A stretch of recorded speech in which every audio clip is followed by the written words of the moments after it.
สบายดีตอนนี้เฮาฮอดวังเวียงแล้วเนาะปัจจุบันนี้เฮาอยู่รีสอร์ทเป็นรีสอร์ทใช่ได้ปะพอตอนมาหันบ่ได้เบิ่งสื่อเนาะเดี๋ยวมีสื่ออยู่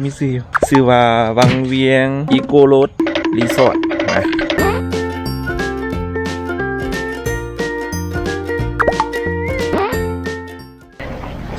กำลังสิไปขี่เรือเนาะตอนนี้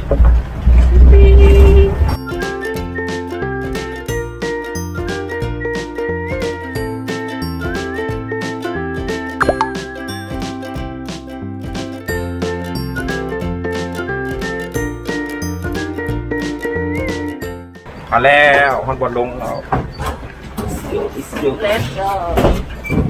เกี่ยมลงเรือเนาะในปัจจุบันนี้เพราะว่าจะขี่ผู้เดียวบรรยากาศ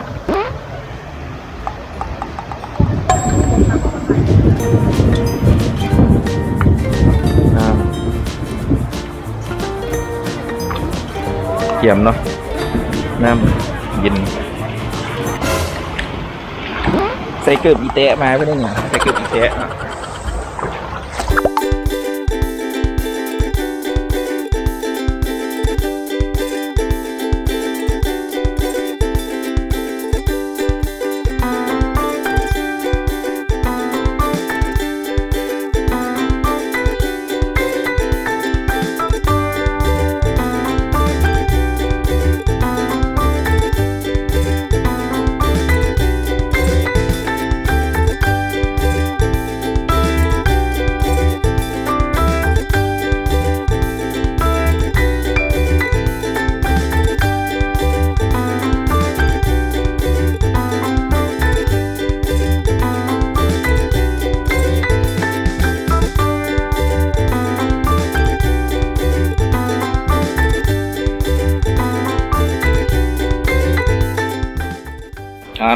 ตอนนี้เรามาพักอยู่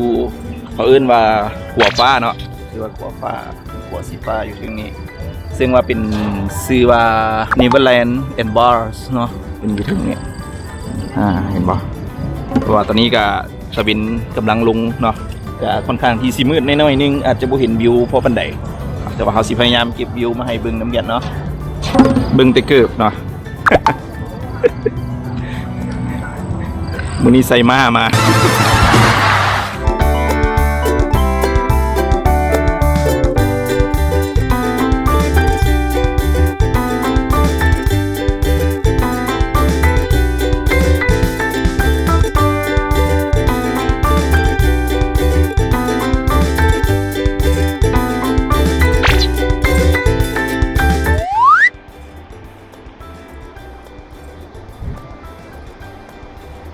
เสำหรับแผนมื้อนี้เนาะแต่ว่าสิไปปีนภูเนาะบ่ฮู้ว่าภูหยังเนาะแต่ว่าเห็นทีมงานบอกว่าสิไปปีนภูแต่ปัจจุบันนี้ก็8 โมงละ9 โมงบ่แน่ใจว่าขึ้นไปนี่สิใช้เวลาเท่าใดแล้วก็สิบรรยากาศสิเป็นแนวใดสิร้อนบ่หรือแนวใดก็บ่ฮู้เนาะแต่เบิ่งแล้วคือสิร้อนพอสมควร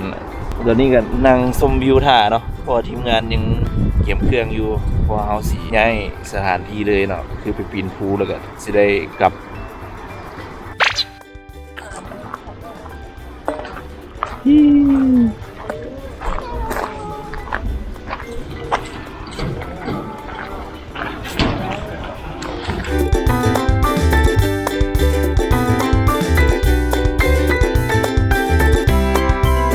ตอนนี้กำลังเกียมขึ้นภูเนาะสองทางขึ้นอยู่ตอนนี้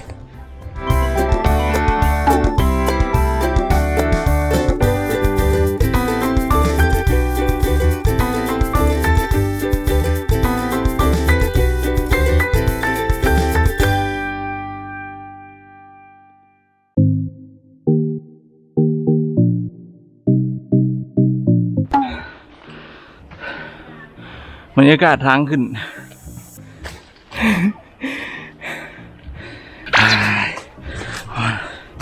ไม่ขาลอย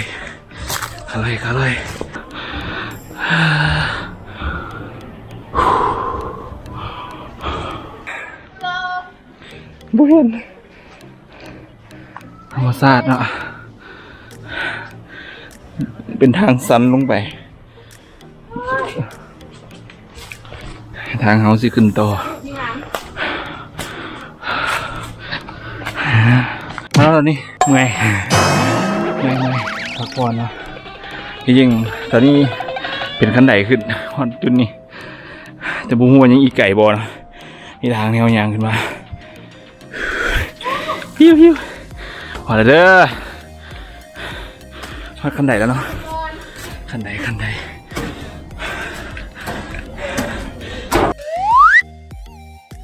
เนาะปัจจุบันเขาก็ฮอดแต่ว่ายังบ่สุดเนาะ บรรยากาศจะเป็นยังไงถึงตอนนี้อยู่ถึงเนาะมีรถปักกี้อยู่ถึง มีศาลา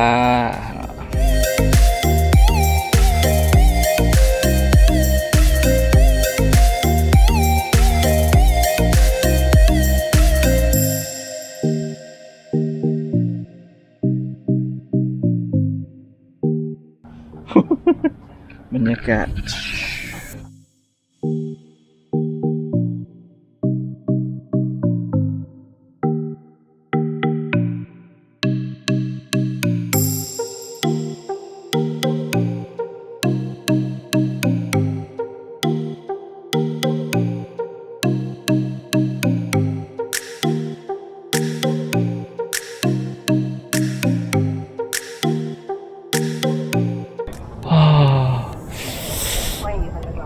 เสียว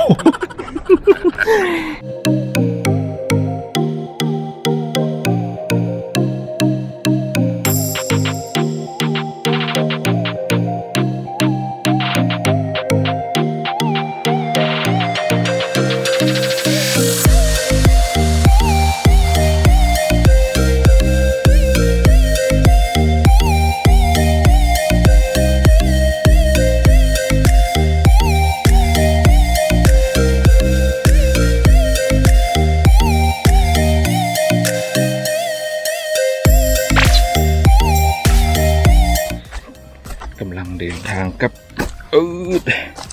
ลงภูลงผาปุ๊บ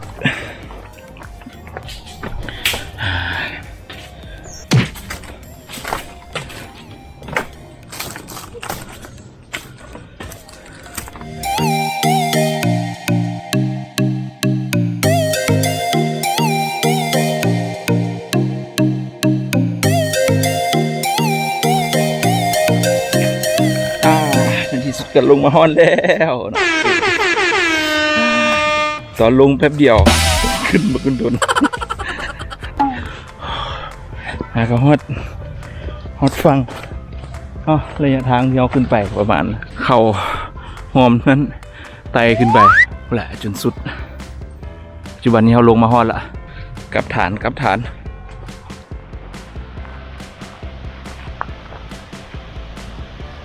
ทำนอนมีน้ำไหล